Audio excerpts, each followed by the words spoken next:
word. I'm just saying, I'm gonna surprise you. You're gonna. Who knows? All You're right, like, what the fuck?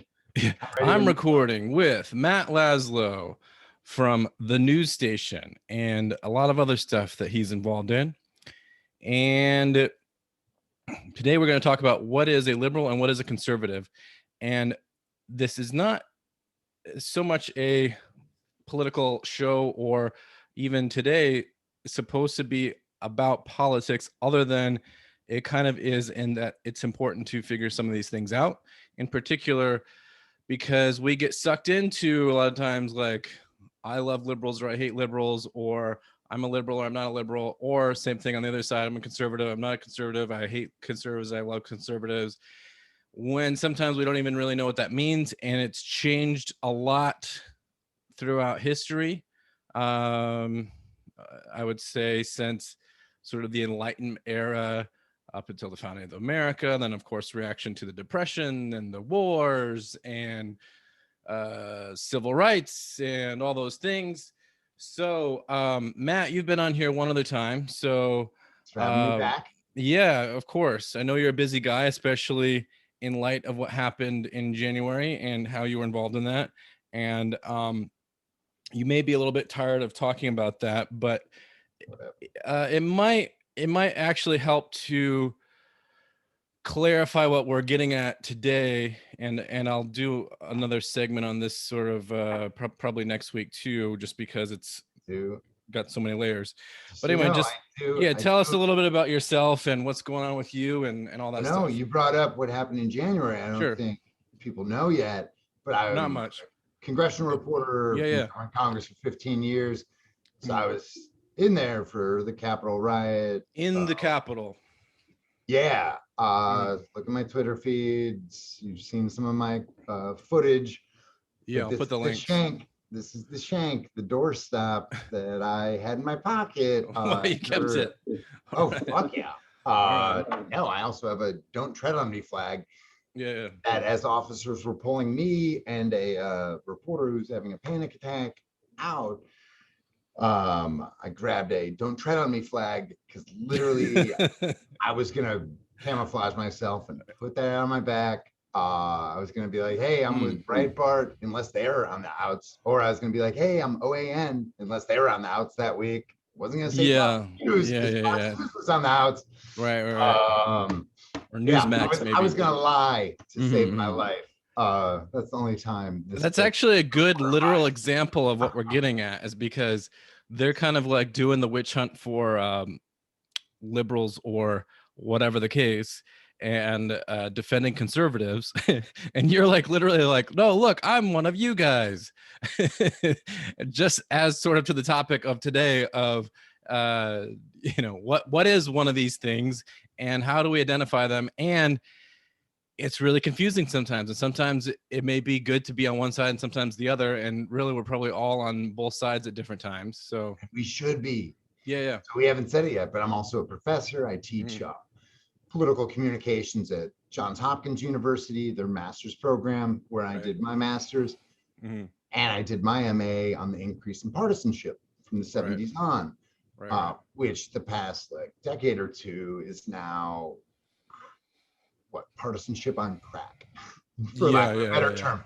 It literally is crack and steroids and meth and fucking PCP. Like they're just doing it all. And so it's we'll get into it, but I don't think this stuff is easily defined. And right now we're at an interesting point where we'll get into it, but where I think these terms are no longer practically useful, which we'll get into. Because it's hard to figure out where to start, if we should go backwards or forwards in time, or on one level it's a philosophical issue, or it's a psychological issue, political issue, economic issue. It has so much to it, so it's hard to figure out where to start and how much we can get into. I can offer an idea. Sure. Let me start with a bold statement. Sure. I think the terms liberal and conservative are utterly useless because of the two dominant Mhm. and in effect only political parties that America has. Right, right, Republicans will do anything for a Republican these days, right. and Democrats will seemingly do anything for a Democrat. And so Mhm. they allow, both parties Mhm. allow egregious stuff to happen, like Trump. Yeah, it just becomes Literally, it just becomes real, almost like tribalism it is, and more that's than political parties, because political parties, although I don't really like them, their utility was, I don't even know. It's like a no, the they founders. I can teach you. sure, yeah, yeah, The founders rejected political parties right, explicitly in the Federalist Papers. right, One of right. the hundreds of books I've read and back of me. Mm-mm. The other side. Yeah. So the founders rejected it, but in President George Washington's first administration, Mhm. we had political parties. You had Right. Thomas Jefferson running his partisan press Mhm. from within the State Department. He was Mhm. paying John Furneaux $250 a month to run, I think it was the Republican, the Republican back then, Mm. Republicanism, defending the little guy, all that, not having Right. a strong central government. Mhm. John Furneaux was writing, I believe, the National Gazette, getting paid $250 a month to be his French translator. Mhm. So he was getting paid tax dollars to run Jefferson's partisan mouthpiece. You also had in that administration Hamilton and Vice President Adams running the Federalist mouthpieces, not Mhm. from within George Washington's Right. administration, but literally I lecture on this. There's a note from Madison to Washington, literally being like, how can you employ the means from Right, which right. like he literally was using government dollars to run his partisan mouthpiece. So we, as much as the founding generation rejected in our documents, Mhm. in our founding papers, the Constitution, etc., they rejected parties. They naturally grew, and I would say it's kind of out of like just greed, power hungriness. Yeah. Well, I And think with so, us, the simple and simultaneously complex answer to it too is just that it makes what everybody's doing easier, and not in a good way, but it makes the thinking easier, and the connecting to voters easier, and the voters connecting to uh who that they're considering to vote for easier, not necessarily in good ways, because it would be better if the voters and those that they were trying to connect with would have to you know go through the trouble of figuring out what that they agree on and getting on the same page. So it's kind of this shortcut that causes all these issues, and that's why it's like so hard to untangle and what what that is they this are. you're talking about? Partisanship or just parties? just parties, just so, like, if there were no parties, hypothetically, maybe how that the founders envisioned it, and to a certain degree, if we had a bunch of parties like they do in some countries, but Yep. especially if we had no parties, uh then it would be, then when it came time to vote, it wouldn't just be like, because, like, in the electoral process here in America, at least, it's really just about who that gets picked on either side, and that they are then going to get uh y- there's so much of the vote that's just like Yeah. everybody just, like, there's, I don't know what it is, at least Bandwagon. two, Bandwagon yeah, voting. at least 2/3 of the voters just vote one way or the other, and then there's like 1/3 that are the swing votes, and then they really only matter down to maybe uh 50 to maybe quarter million at the most votes in certain states. Yep. At least that's how it goes in America now, where so it kind of makes Donald Trump that, won in 3 states with, what was it? 120,000 votes in yeah. Pennsylvania, Wisconsin, and Michigan. Mm. He won by literally um, fewer than 200,000 votes, fewer than 150,000 votes. Yeah, these last In few 3 states. elections, Yep. these last couple elections especially, have been where in 3 or 4 swing states, if the votes would have gone the other way, only a total of about Not 50. last couple, past 2 decades. Florida is the whole reason Yeah. we had George W. Bush.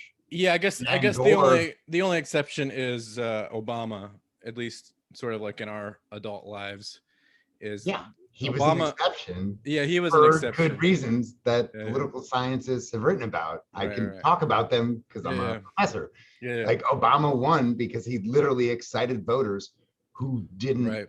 feel like they had any representation in government. Now, granted, Which he is sort let of that what up. Trump He got let credit for too. Whether you agree with him or not, that's sort of like pardon me, you cut me off. I was finishing a thought, but let me listen to your thought. What were you saying? Oh, I was just saying that that's sort of like what Trump did too. So In what way? Because that's not true. oh, So just well, that's what yeah. people often say is simply that he Oh, what people often say is often wrong. That's why I'm a yeah, professor. yeah. So Well, please just tell me that what people often say, and I'll tell you why they're fucking he wrong.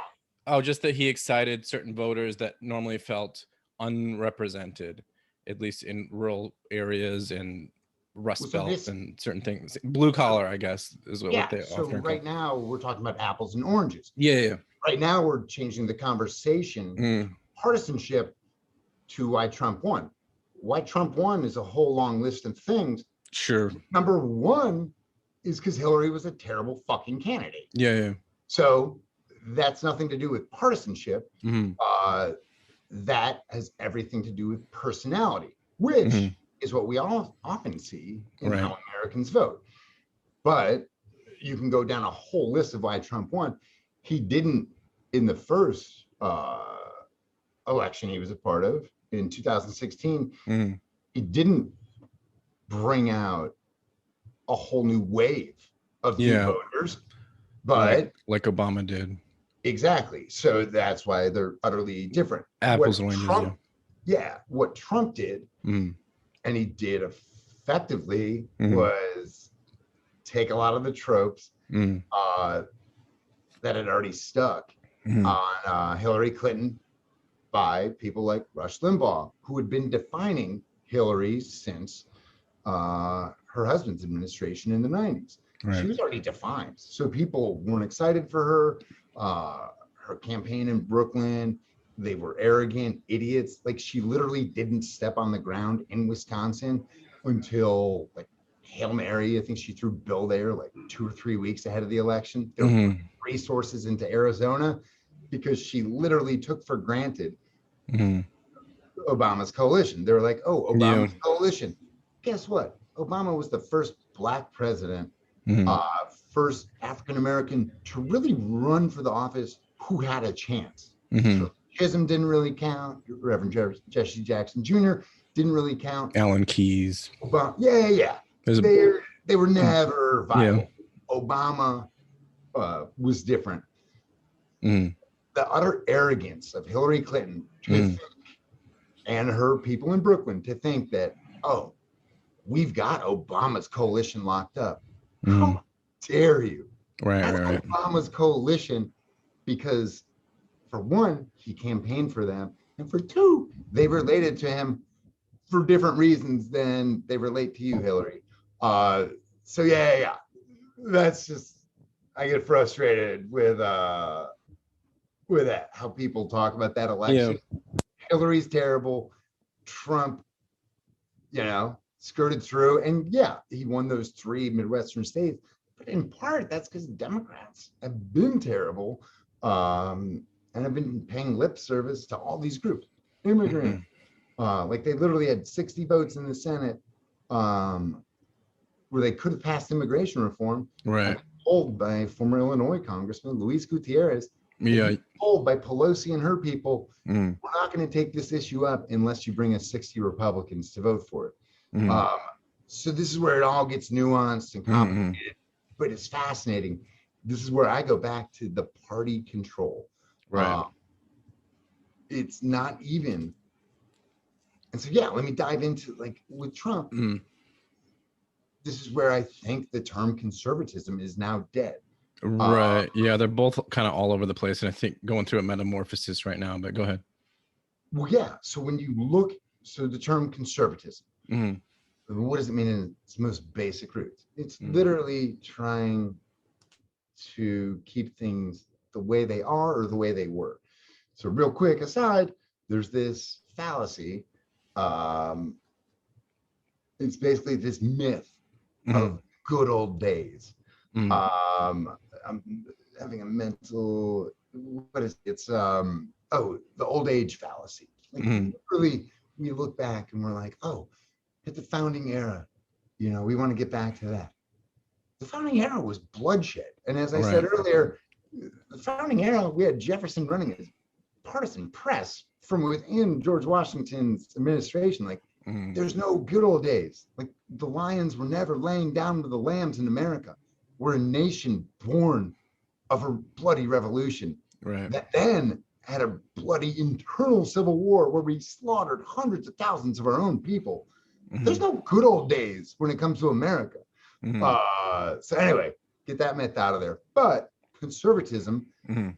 traditionally was fiscal issues. Mhm. Ronald Reagan, contemporarily or in the modern era, Mhm. became the standard bearer for that. Right. I did this in a piece for Vice News, I think 4 years ago. I think it was 2016 or 2017, CPAC, the Conservative Political Action Conference. Yeah. I talked to Nigel Farage and I Mhm. was like, hey, and he loved it.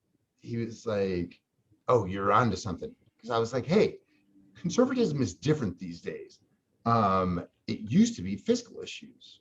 And Mhm. Farage, unlike many American politicians who were evasive when I asked them the question, because I looked through the lineup, there was only one or two panels. No, I believe one panel. I know Senator Perdue, former Senator Perdue of Georgia, was on it, focused on fiscal issues. Right. Trump was given a pass by the GOP. So Mick Mulvaney, who Mhm. became his OMB director, head of Mhm. budgeting for the federal government, he was one of the founders of the Tea Party. The Right. Tea Party was birthed in 2010 under Mhm. Obama, Right. focusing on fiscal issues, fiscal Right. restraint. So you have a founder of it go and head the OMB under Trump, Mhm. where they blew up the federal debt and deficit, Right. record levels under Trump. And these are conservatives. Then you Right. have Tea Party founder Mark Meadows, who I've Mhm. got his cell phone in my phone. Mhm. I've covered him for years. I've covered Congress longer than these guys were in Congress. Mark Meadows becomes chief of staff. Mhm. Um, Literally, the whole fiscal thing that he rose to power with, how these men got elected, got sent to Washington, they didn't care about it. They literally, I think that shows Mhm. that it was party and power. They were using party to gain power, or they just lied and they never cared about the debt and deficit. Mhm. So that's where, and on the Democratic side, I was just harsh on Obama or harsh on Hillary. Literally, we don't know what they are. And so Right. right now, what we have is this two-party structure that's giving us popular mofos on Twitter. Yeah. Oh, someone's on Instagram, like, oh, AOC is so hot. Yeah. Like, oh, Matt Gaetz, like he's on Fox. Like, so we Mhm. literally have this knee-jerk partisan BS. Right. This is why we're getting shitty laws. So, like, literally, Republicans passed the tax bill Mhm. under Trump, Mhm. blows up the debt and deficit, as experts warned. Mhm. Then, after they immediately pass it, or no, pardon me, after they pass it, they immediately want to tweak it. And they offer something called a revisions packet, Mhm. which is literally saying that was a flawed law. We need to go and make some changes because in Yeah. our haste to get this passed, we messed up on some key things. Right. Same thing happened with Democrats and Obamacare. Right. They passed the Affordable Care Act instantaneously, almost overnight. You have all these Right. Democrats who voted for that bill saying, oh, or either running against it, running for Medicare for all or whatever, Mhm. or saying we need to upend it, we need to change these key parts. So this Mhm. is where in the contemporary America, one thing we're guaranteed from Washington, the swamp that I'm sitting in right now, Mhm. is that both parties will give you, the American people, crappy legislation. They are not doing their job. Their most basic job is to legislate. Right. And here we have modern examples from both parties recently of them passing huge sweeping bills and then instantaneously admitting they need massive overhauls. Like literally, they're out shooting YouTube videos, doing tweets that they hope goes viral, and they are neglecting you, the vote. So this like cleaving party is nonsensical to me because both parties have let you, the voters, down. Literally, Right, because they have their up. they have their own agenda. It's not some like conspiracy. It's just that they agenda have is power. right. Their agenda is their own thing, and has very But if little we to get do. in, how do you use the term agenda? Because their agenda points change and fluctuate. Right. And I don't think we have. I don't think we know the agenda of either party per se. Yeah, it's constantly Democrats are a changing. little easier.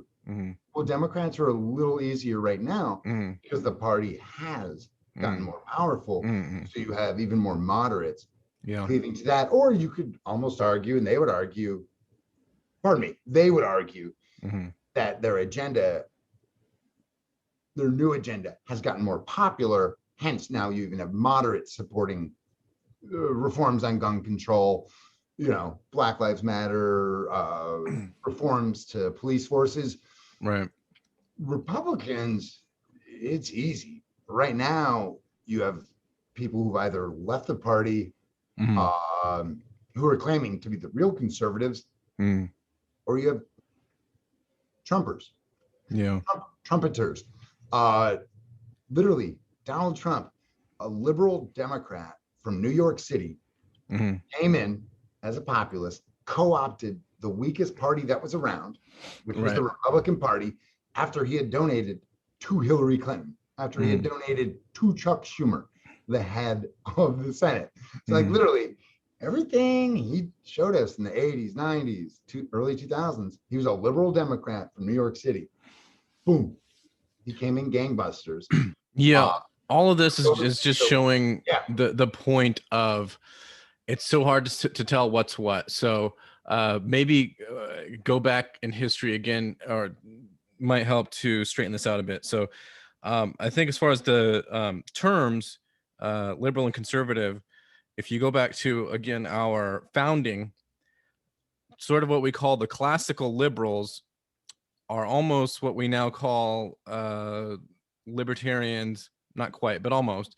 And the reason was because in our founding, it was liberal to be small government and going for the change of founding this nation rather than remaining part of the British Commonwealth or whatever, or a British colony, whatever that we might want to call ourselves back then.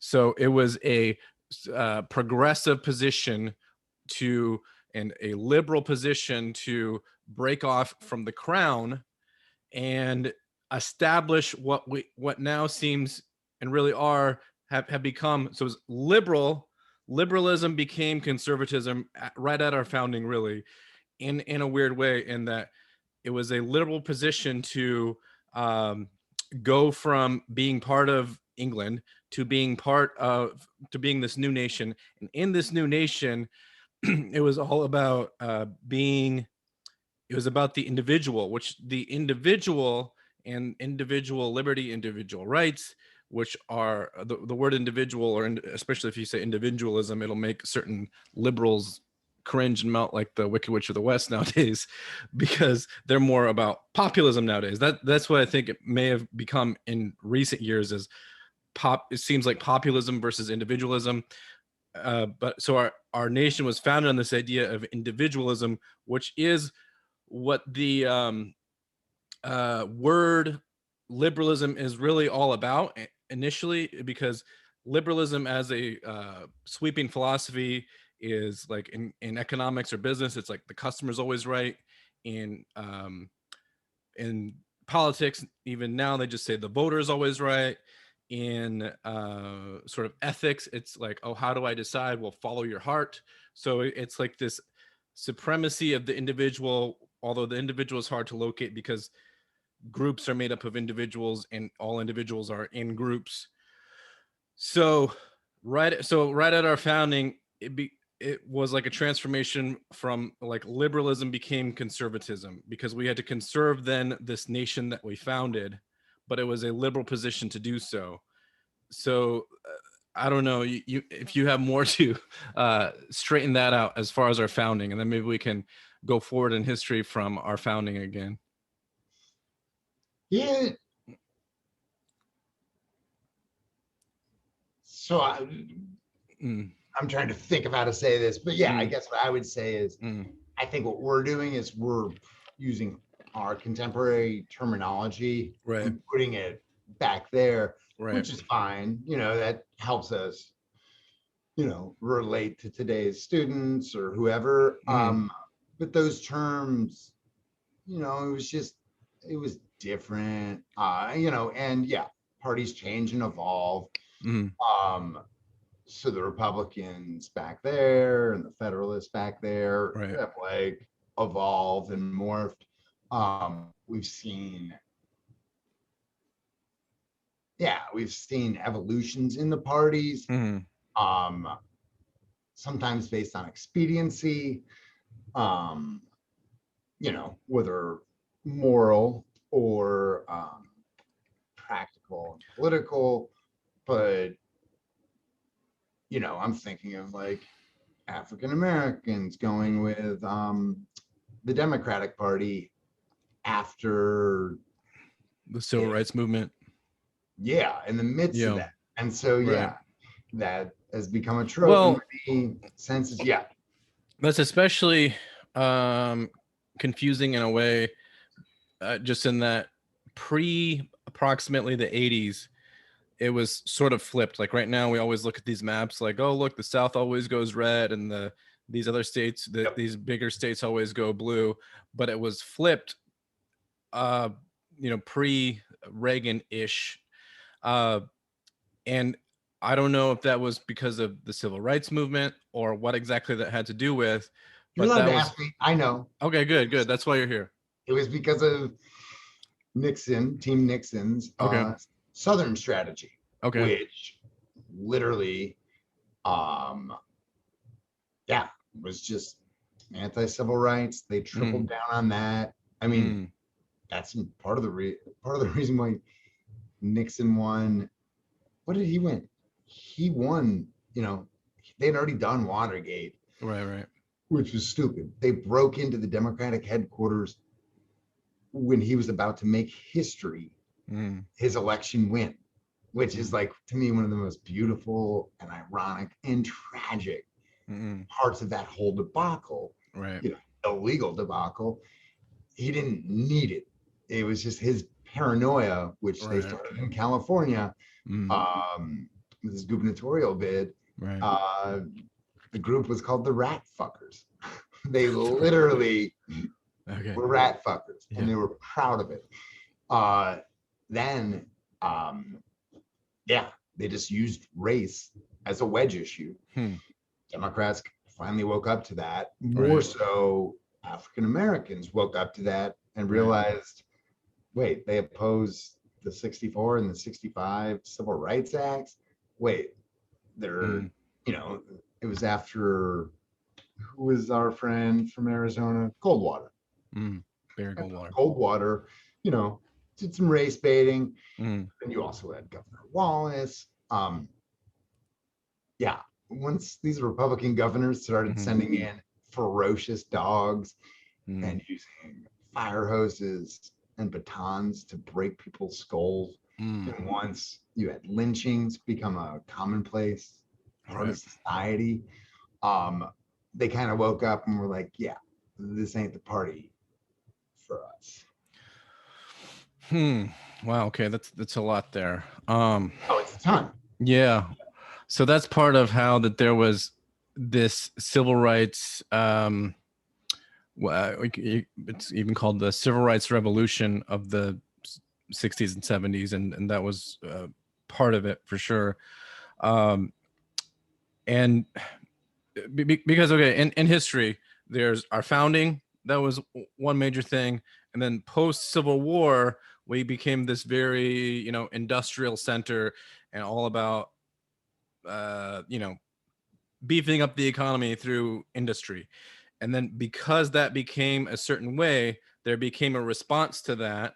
That led to, well, you can't forget Reconstruction and the Jim Crow era. Right. Literally, with the passage of the 13th Amendment, there's a great documentary on this on Netflix called 13th. Right. There's a clause in the 13th Amendment that literally says, like, all people in the United States shall be free, comma. It's basically saying the comma is basically unless they break a law, comma, you're supposed to be free.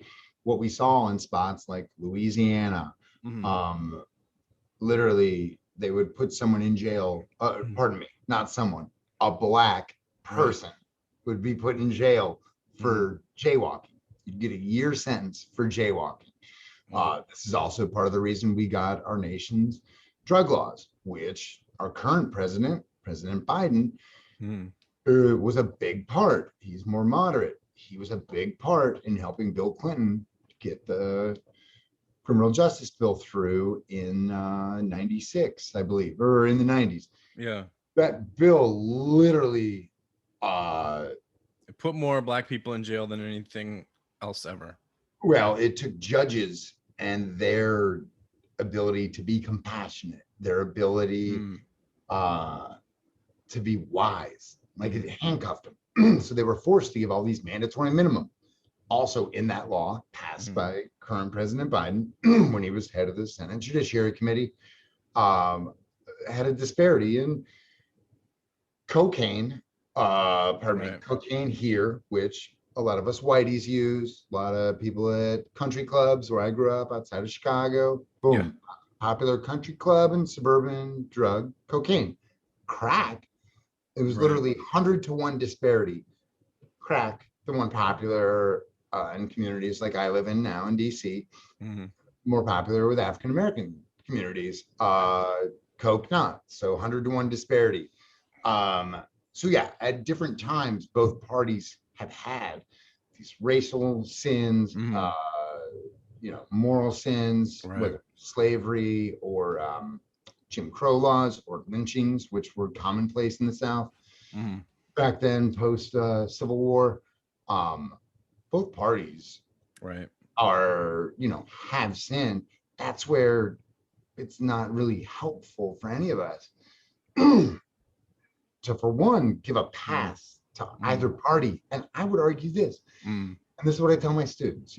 I've trained Trump's press secretaries, 2 of them have taken my courses. I've also trained the head of MoveOn.org, one of the heads, I shouldn't say his title, but anyway, a big wig at MoveOn.org was also one of my students. My job as a professor is to give information and to give them the tools they need to do their jobs. What I tell my students is, you want to be a smart conservative? Read smart liberals. You want to be a smart liberal? Read smart conservatives. Sharpens iron.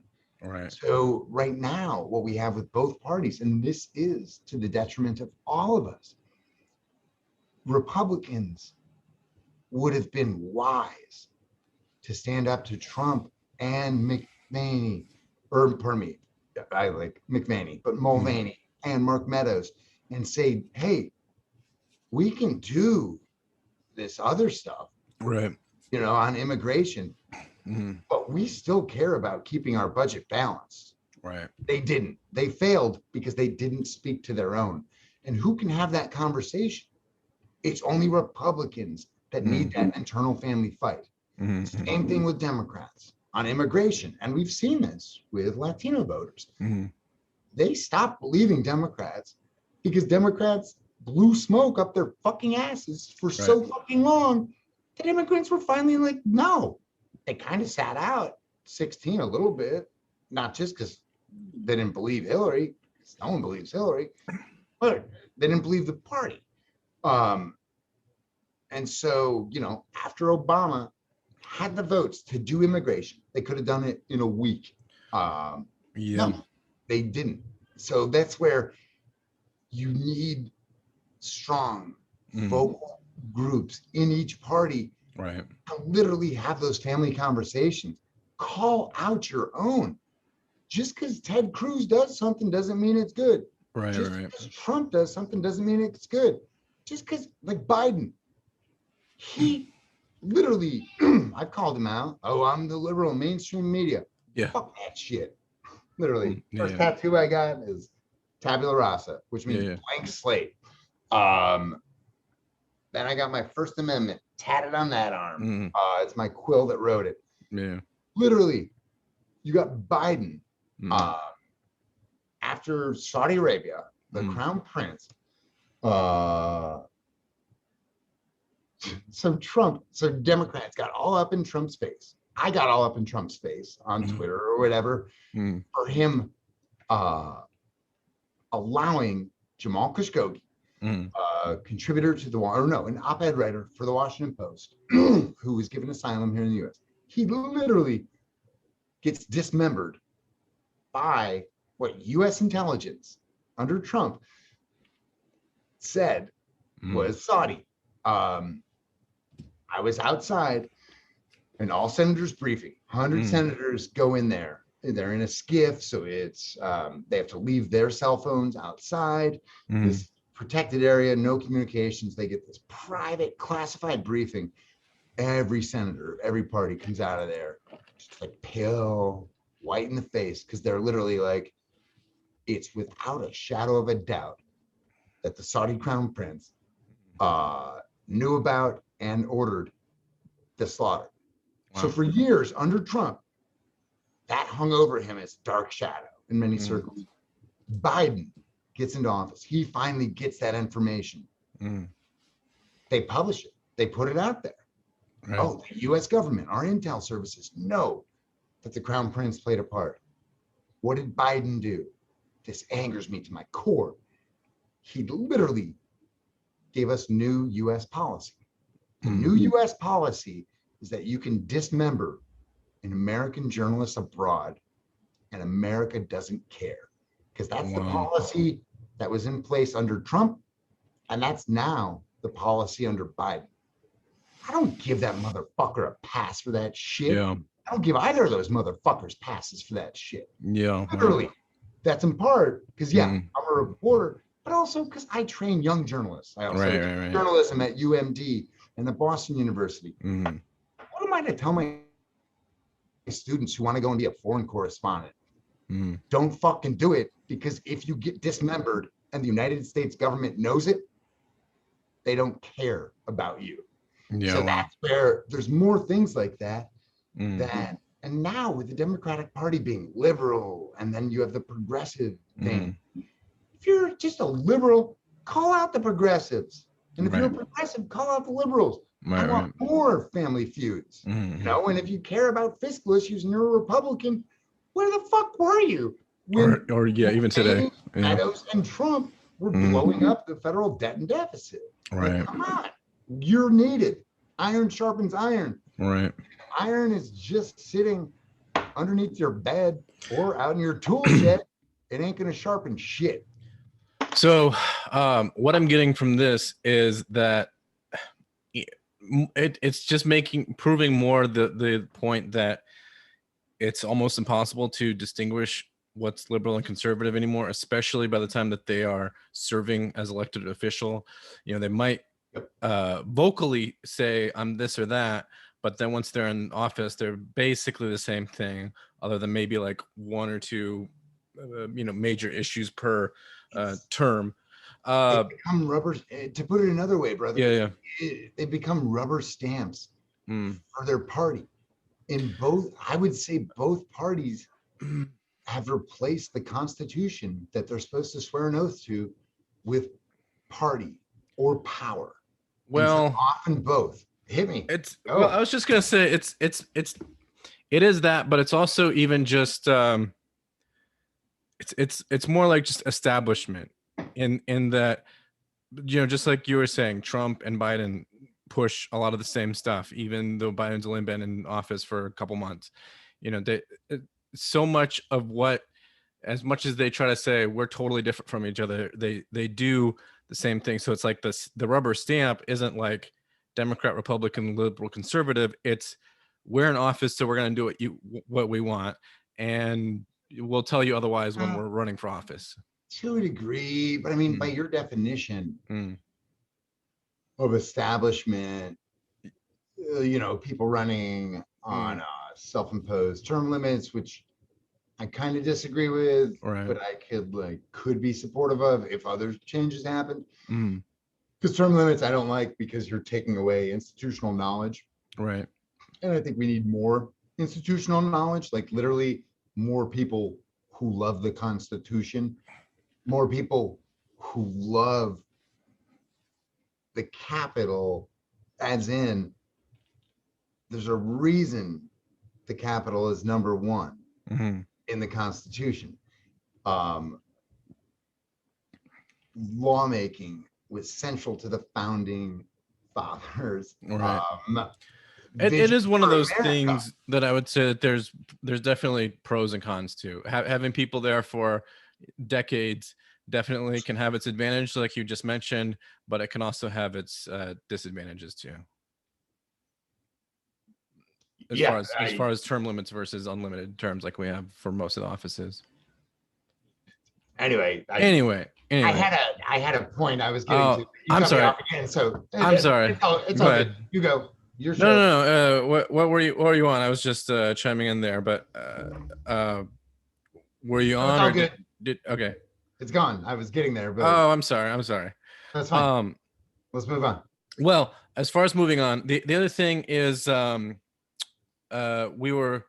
think a lot of what this boils down to, and it starts to get into this issue with establishment versus anti-establishment or non-establishment, is that's a lot. And again, it's hard to say to a certain degree what party or what individual candidate or president might have been more one way or the other, whether that's in word or deed, you might say.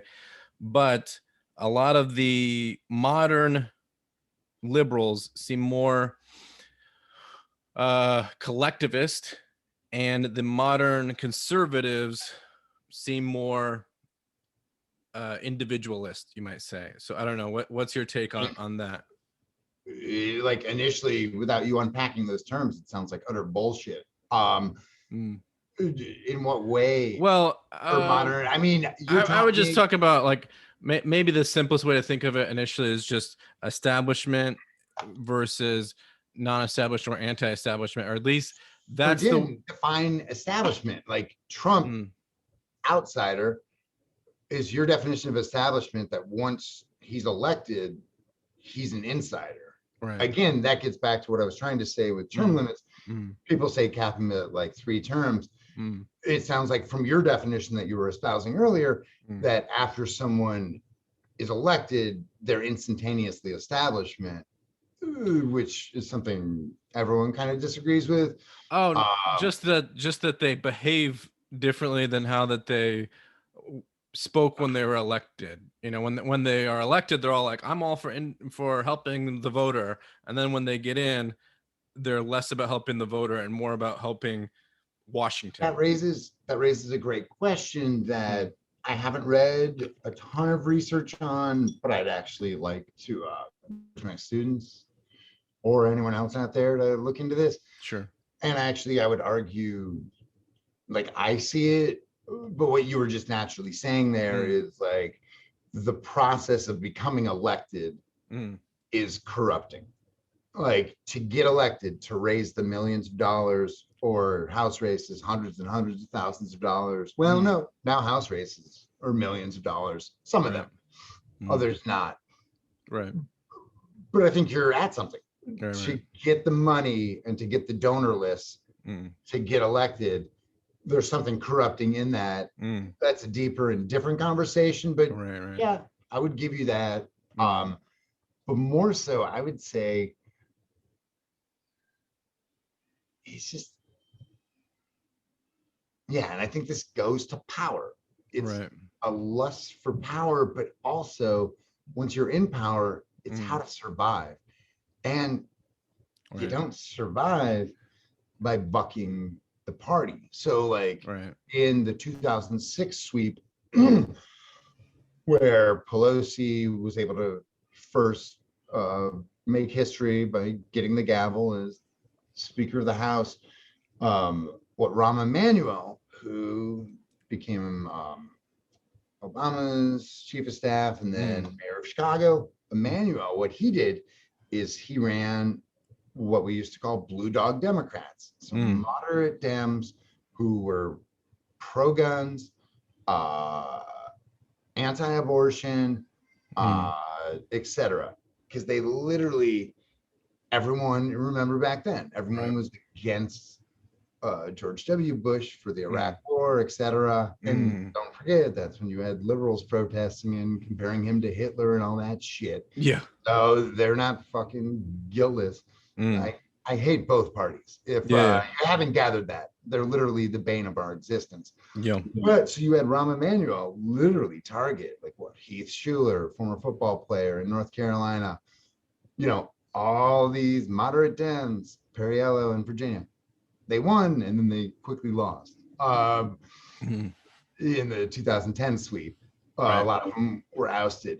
Now this next iteration with the 2018 Democratic sweep, that was a lot more like-minded Democrats on, being anti-guns or being pro-stout gun control measures. Abortion, that's no longer a debate. LGBT issues, like kind of your price for admission into today's Democratic Party, which is different than the Democratic Party of 8 years ago, even 6 years ago. So now you're seeing these rapid evolutions in both parties. And like literally, if you would have told me 5 years ago that my grandpa's party, that my dad's party, that my brother's party, the Republican Party would not care about fiscal issues, I would have told you you're a fool and you're insane. But that's what we saw. They literally are no longer a party about fiscal issues. Oh, pardon me. Biden got elected and that changed overnight. Now they care about these issues. They didn't when Trump was in office.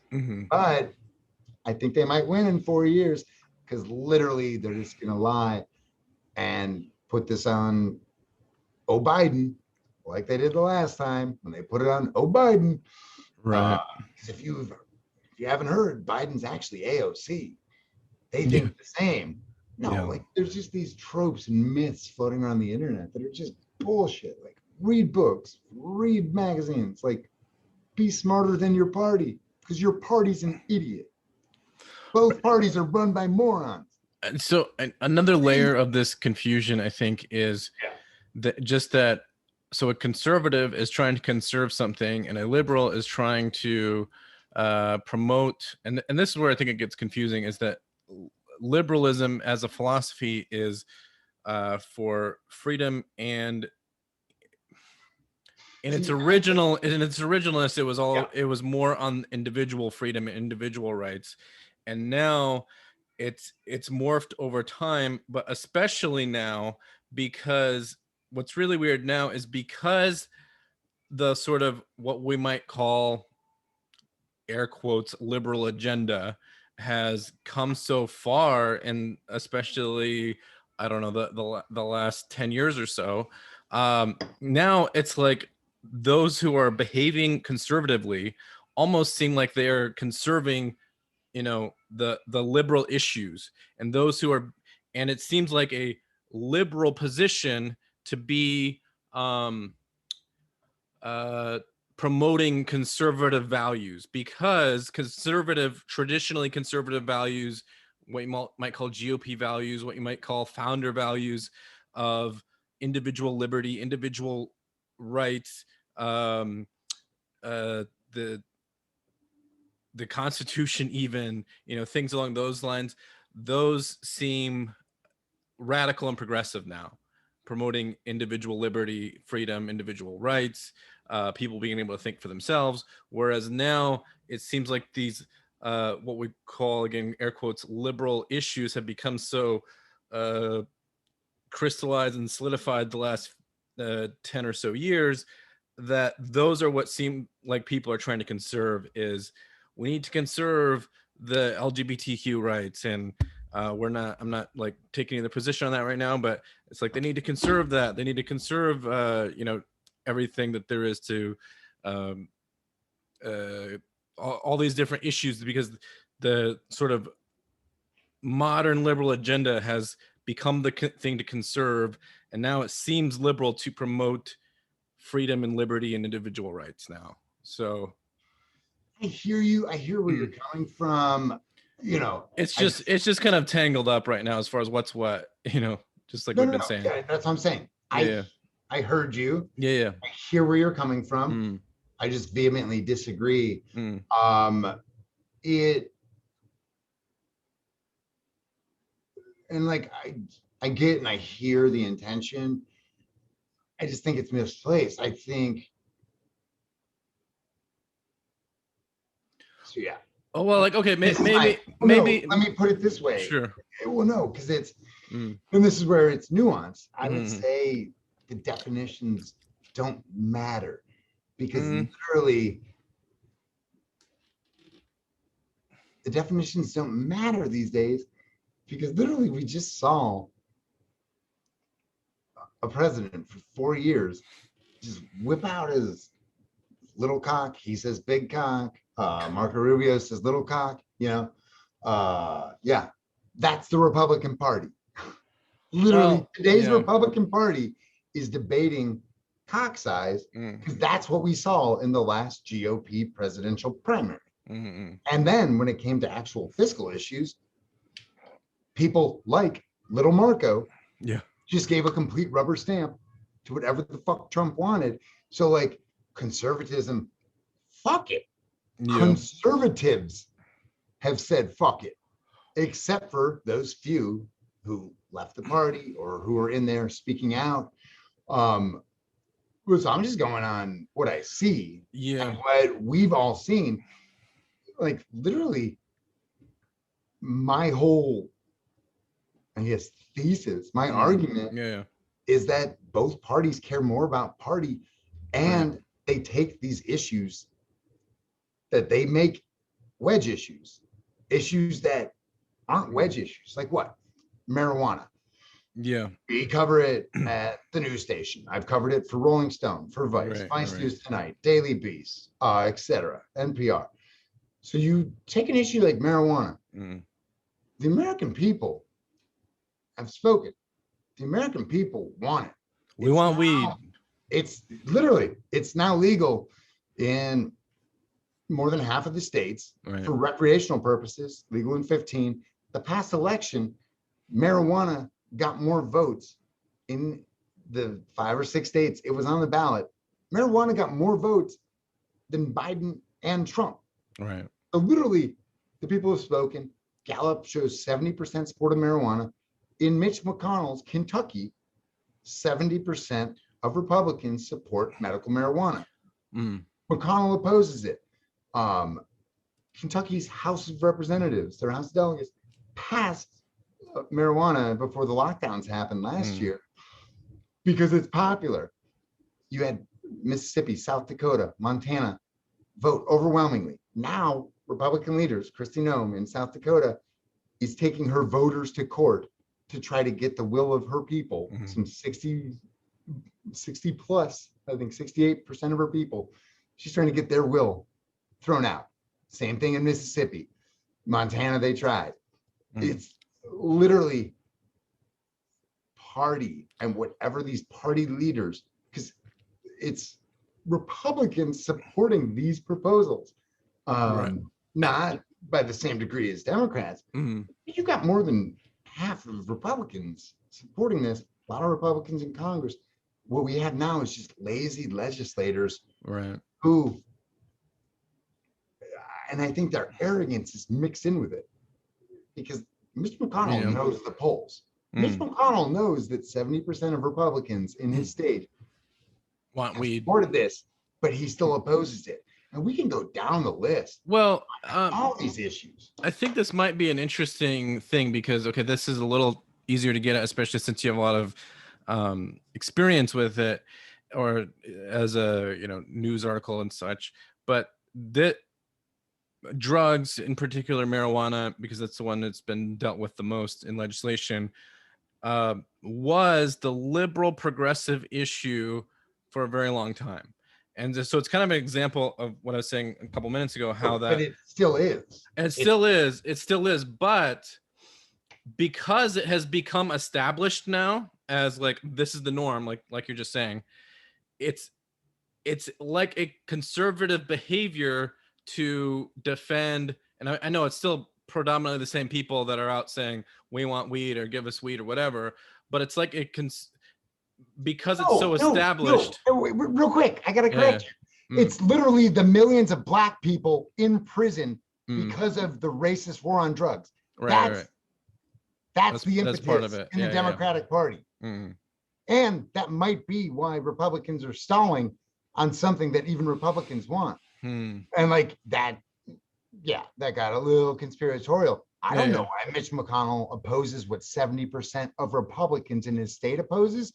That's not my job. My job is to ask him questions. Right. Why do you oppose what 70% of your people support? But no, conservatives are not in any way, shape, or form out there on drug policy. Oh, right. I just told you, Kristi Noem is taking her Republican voters to court over drug policy. Right. I guess I'm thinking more of not like, see, it's so hard to say. I'm just saying your metaphor, you're stretching, and I'm telling you, you're wrong. Oh yeah, I'm just talking about the. I get where you're coming from, and I'm telling you with facts and with data that you're wrong. Right. So although I think this illustrates what we're getting at is how it's so hard to get at these points, because there's like the conservative, like you could say Ted Cruz is a conservative, but then if you say conservatives do blank, then that gets really weird because we don't know what that is. Just like you're saying, those terms are confusing or don't matter anymore. But no, they don't matter. I didn't say they're confusing. I said they're meaningless. Because Ted Cruz, I want to know, and I'll ask him tomorrow, how do you fucking define conservatism? Right. Because literally everything Ted Cruz has done since Trump was elected has been anti-conservative. He blew up the debt and deficit. That's what we knew of as conservatism. So there's like the conservative, like who like somebody could say, I'm a conservative, Ted Cruz, for example, or whatever. And then there's the other thing of like a conservative behavior. So conservative behavior would be like one of the first things that we're talking about, which is like the conservative behavior versus the liberal behavior, or maybe you could say philosophy or something like that, is to conserve something that's there. And traditionally what that's meant is, I don't know what time period, because like we've talked about, these has changed a whole lot since the founding of our nation. You're allowed to ask me questions. I know. In back of me is a biography on every U.S. president that I've read. Oh, yeah. I'm just saying so there's like the conservative, a person saying I'm a conservative, but then there's the conservative behavior, which is to conserve something. And so once something becomes established, then it's a conservative behavior to conserve that which has been established. And I know it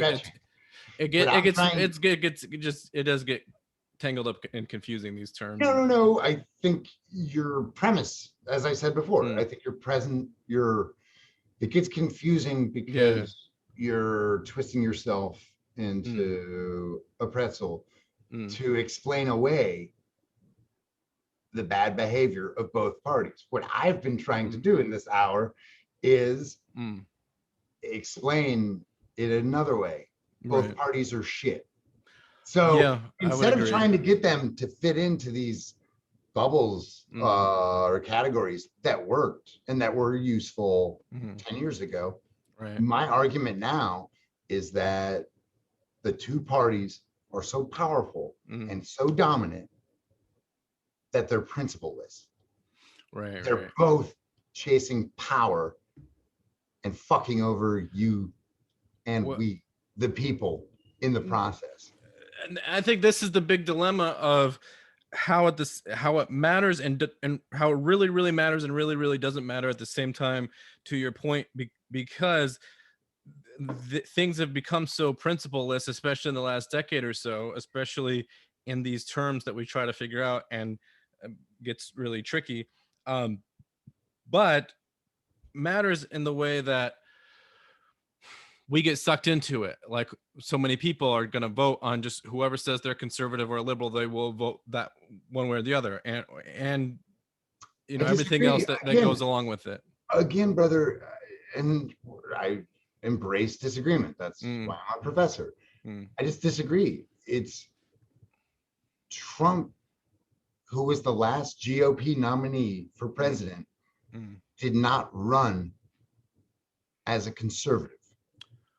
As a traditional conservative, he didn't. He right, ran, but people he ran as a populist. Well, people voted for him just because he said he was a conservative. I guess is what I'm getting at, which is why I say that that's where it gets really sticky and where it gets dangerous, is that. So why aren't we talking about the misuse of these terms? Yeah, that'd be more helpful, honestly. Like literally. Yeah. But Biden, he didn't fucking run. Well, he didn't run as a progressive. And now, if you watch Fox or OAN or Newsmax, you know, hence what I said earlier. Yeah. Biden is now seen as the same as AOC. Right. It's just what I'm saying is, based on my knowledge, my research, the reason I'm a professor, I've been covering Congress 15 years. Yeah. I just fundamentally disagree. Like, I love where your head's at. Oh, yeah. In that, well, no. Go ahead. You want these terms to have meaning. Right. I long for that. Right. I long for like my thing is, I want politics to be boring again. Right. Literally, potholes is politics. Right. Schools, school funding, school construction, that's politics. Regulation. Can a water pipe go here? It have to be over here. Politics is boring as shit. Should be. And no, politics. Yeah, the real politics. You're right. Politics, I'm going to speak. Yeah. Politics is boring as shit. Right. I've devoted my life to it. I've been covering Congress 15 years. In the past 5 years, these terms have become meaningless to both parties because it's a race for the bottom, because they're both racing for power on top. Right. That is my argument, and I could go on with examples. Yeah, hours and hours and hours. I've got to go. But that's my biggest thing. Yeah. You're trying to have a conversation that is great. It's a conversation that was needed 5 years ago. Hopefully one that's going to be needed in 5 years. But right now it's just not descriptive of what people in the trenches are going through, because people in the trenches for power, not for policy. And they're in the trenches for R or for D. And guess what? Right now, R is not conservative. It's populist Trump. And D is not liberal. It's fucking Nancy Pelosi or whatever Biden fucking wants. Right. Like, it's just power. So like, I'm glad we had the conversation. Yeah, for sure. Yeah. And I want to listen to the other parts of this. Yeah. But literally, that's why I wanted to be on here. I fundamentally disagree with the question because it's quaint. Like it's conservative. It's going back to like what it was 5 years ago. God, I long for that. Yeah, I guess that's the biggest thing. I guess that's the biggest thing is we try to untangle it since the past 300 to 500 years, but it's just got so confusing in the last 5 years. It's hard to tell what's up, left, right, or down, or anything. Yeah. Not confusing. My contention is it's meaningless. Both parties don't give a shit about it. Yeah, and I know you got to go. I guess the thing is it's meaningless, but the problem is we still behave as if it has meaning. So that's the dilemma we're in, Well, no, I would put it this way. We, as the population Right. have just given in to what we've been fed, to what we've been fed. Right. So individualism, fuck that. No, we're sheep.